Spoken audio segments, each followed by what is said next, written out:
السلام علیکم ورحمۃ اللہ وبرکاتہ۔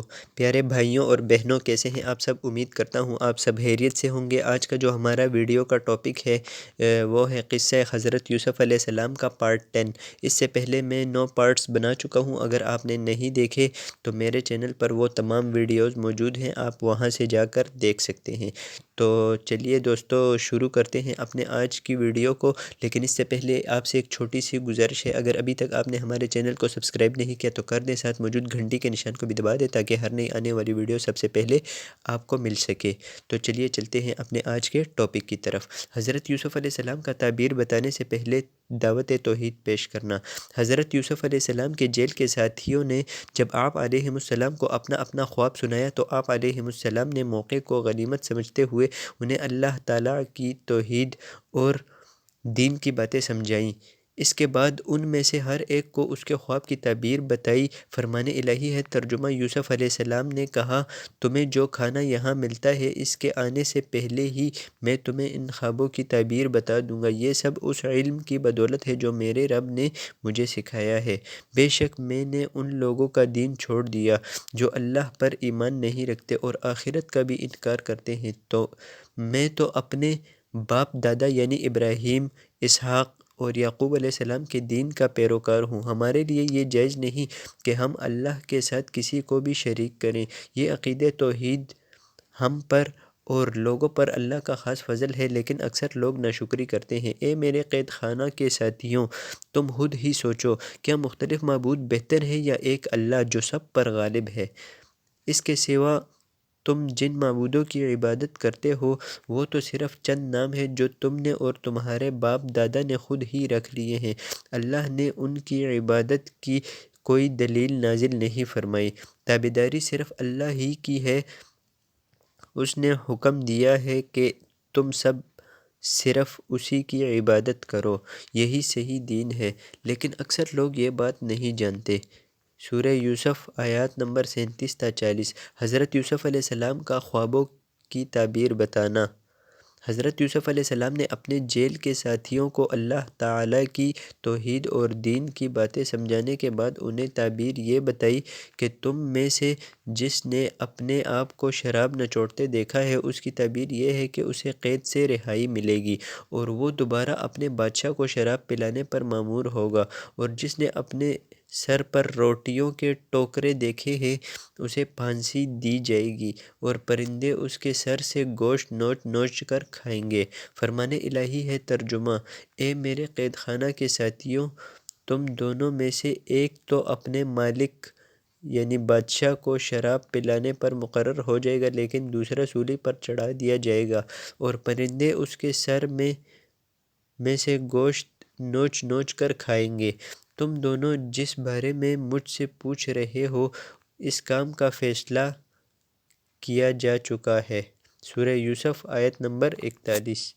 حدیث رسول اکرم صلی اللہ علیہ وسلم: جب تم میں سے کوئی اچھا خواب دیکھے تو اس پر اللہ کا شکر ادا کرے اور اسے اہل علم کے سامنے بیان کرے، اور اگر کوئی ناپسندیدہ خواب دیکھے تو وہ شیطان کی طرف سے ہے، لہٰذا اس خواب کے شر سے اللہ تعالیٰ کی پناہ مانگے اور وہ خواب کسی سے بیان نہ کرے، ایسا کرنے سے وہ اسے نقصان نہیں پہنچائے گا۔ بخاری اور مسلم کی حدیث ہے۔ ابی سعید الخدری رضی اللہ عنہ نے اس کو روایت کیا ہے۔ حضرت یوسف علیہ السلام کی ساقی سے درخواست۔ حضرت یوسف علیہ السلام نے خواب کی تعبیر بتانے کے بعد ساقی سے کہا کہ تم تو نجات پا جاؤ گے، اس لیے جب بادشاہ کے پاس جاؤ تو ان سے میرا ذکر بھی کرنا کہ ایک بے گناہ آدمی قید میں پڑا ہوا ہے۔ رہائی پانے والے ساقی کو آپ علیہ السلام کا بادشاہ کے سامنے ذکر کرنا شیطان نے بھلا دیا۔ اس طرح آپ علیہ السلام کئی سال تک مزید قید خانے میں ہی رہے۔ فرمان الہی ہے، اور جس کے بارے میں یوسف علیہ السلام کو یقین تھا کہ وہ قید سے رہا ہو جائے گا، اس سے کہا اپنے بادشاہ سے میرا ذکر بھی کر دینا، مگر شیطان نے اسے اپنے بادشاہ سے ذکر کرنا بھلا دیا۔ بس اس طرح وہ یوسف علیہ السلام کئی سال تک قید خانہ میں رہے۔ سورہ یوسف آیت نمبر 42۔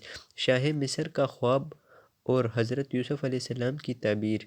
ساقی کے رہا ہونے کے کئی سال بعد مصر کے بادشاہ کو آیا کہ 7 موٹی گائیں ایسی ہیں جنہیں 7 دبلی گائیں کھا رہی ہیں، اور 7 خوشے خشک ہیں اور 7 سبز۔ اس نے اپنے درباریوں سے اپنے اس خواب کی تعبیر پوچھی، لیکن کوئی بھی اس کی تعبیر نہ بتا سکا، بلکہ وہ کہنے لگے یہ تو پریشان کن خواب ہے۔ آخرکار وہ ساقی جو قید سے رہائی پا کر بادشاہ کے ہاں پہنچا تھا، اس نے کہا کہ اگر آپ مجھے اجازت دیں تو میں قید خانہ میں جاتا ہوں، وہاں ایک یوسف نامی آدمی ہے جو اس خواب کی تعبیر بتا سکتے ہیں۔ چنانچہ اجازت ملنے کے بعد وہ آپ علیہ السلام کے پاس آیا اور آپ علیہ السلام سے خواب کی تعبیر دریافت کی۔ آپ علیہ السلام نے جو تعبیر بتائی وہی من و عن صحیح ثابت ہوئی۔ فرمان الہی ہے، ایک دن بادشاہ نے کہا میں نے خواب دیکھا ہے کہ 7 دبلی پتلی گائیں 7 موٹی گائیں کو کھا رہی ہیں، اور اناج کی 7 بالیاں سرسبز ہیں اور دوسری 7 خشک ہیں۔ اے درباریوں، میرے اس خواب کی تعبیر بتاؤ، اگر تم خواب کی تعبیر دے سکتے ہو۔ انہوں نے جواب دیا کہ یہ تو پریشان کن خواب ہے اور ہم ایسے خوابوں کی تعبیر نہیں جانتے۔ ان دونوں قیدیوں میں جو شخص رہا ہوا تھا اسے ایک مدت کے بعد یوسف علیہ السلام یاد آ گئے۔ وہ کہنے لگا میں تمہیں اس کی تعبیر بتلا دوں گا، لہٰذا مجھے قید خانہ میں جانے دیجیے۔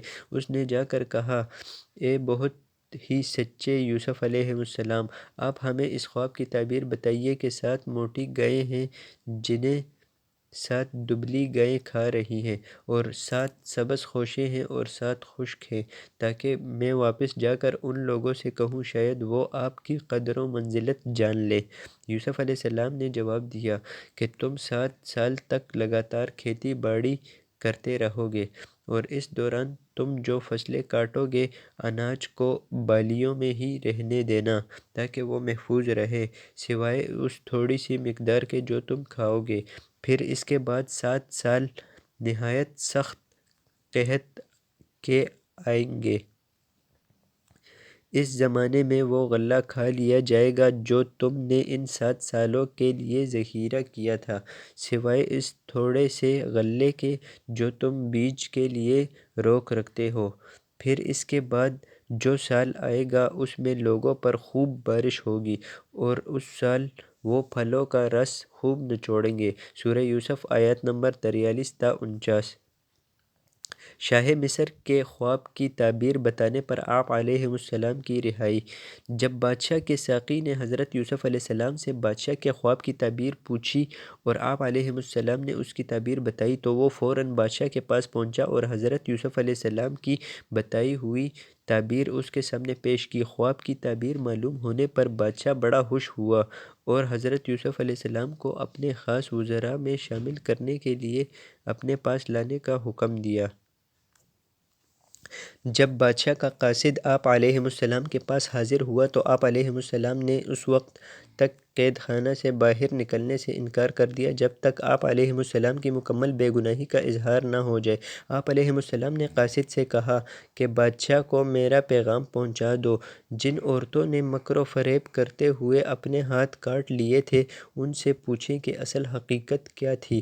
بادشاہ نے ان عورتوں سے دریافت کیا تو انہوں نے اصل حقیقت کا اعتراف کرتے ہوئے کہا کہ یوسف علیہ السلام پاک دامن ہیں، ان میں کوئی برائی نہیں۔ اور عزیز مصر کی بیوی نے بھی جب دیکھا کہ حق واضح ہو گیا ہے تو اس نے بھی اقرار کیا کہ میں نے ہی اسے ورغلانے کی کوشش کی تھی، وہ یقیناً بے گناہ ہے۔ جب آپ علیہ السلام کی بے گناہی ثابت ہو گئی تو آپ علیہ السلام نے عرض کیا کہ میں اپنے نفس کی پاکیزگی بیان نہیں کرتا، بے شک نفس سے تو گناہ کے کام ہونا ممکن ہے مگر یہ کہ جس پر اللہ تعالیٰ اپنی خاص رحمت فرمائے۔ فرمان الہی ہے ترجمہ۔ اور بادشاہ نے کہا یوسف علیہ السلام کو میرے پاس لاؤ۔ جب قاصد یوسف علیہ السلام کے پاس پہنچا تو انہوں نے کہا اپنے بادشاہ کے پاس واپس جاؤ اور اس سے پوچھو کہ ان عورتوں کا اصلی واقعہ کیا ہے جنہوں نے اپنے ہاتھ کاٹ لیے تھے، بے شک میرا رب ان کے مکر کو خوب جانتا ہے۔ اس پر بادشاہ نے پوچھا، اے عورتوں، اس وقت کا صحیح واقعہ کیا ہے جب تم مکر کر کے یوسف علیہ السلام کے نفس کو بہکانا چاہتی تھی؟ انہوں نے یک زبان ہو کر کہا، اللہ کی پناہ، ہم نے یوسف علیہ السلام کو کوئی برائی نہیں پائی۔ اس وقت عزیز مصر کی بیوی بھی پکار اٹھی کہ اب تو سچی بات واضح ہو گئی ہے، میں نے ہی اس کے نفس کو ورگلایا تھا اور یقیناً وہ بالکل سچا ہے۔ یوسف علیہ السلام نے کہا، اس سے میری غرض یہ تھی کہ وہ بادشاہ جان لے کہ میں نے پیٹھ پیچھے اس کی خیانت نہیں کی تھی، اور بے شک اللہ خیانت کرنے والوں کا مکر چلنے نہیں دیتا۔ یوسف علیہ السلام نے کہا، میں اپنے نفس کی پاکیزگی بیان نہیں کرتا، بے شک نفس تو برائی پر ابھارنے والا ہے، مگر جس پر میرا پروردگار رحم فرمائے، یقیناً میرا رب خوب بخشنے والا، نہایت رحم کرنے والا ہے۔ سورہ یوسف آیات نمبر 50 تا 53۔ تو دوستو، امید کرتا ہوں آپ کو آج کی ویڈیو بہت پسند آئی ہوگی۔ ویڈیو پسند آنے کی صورت میں اپنے دوستوں کے ساتھ لازمی طور پر شیئر کیجیے گا، اور مجھے دیجیے اجازت۔ اللہ حافظ۔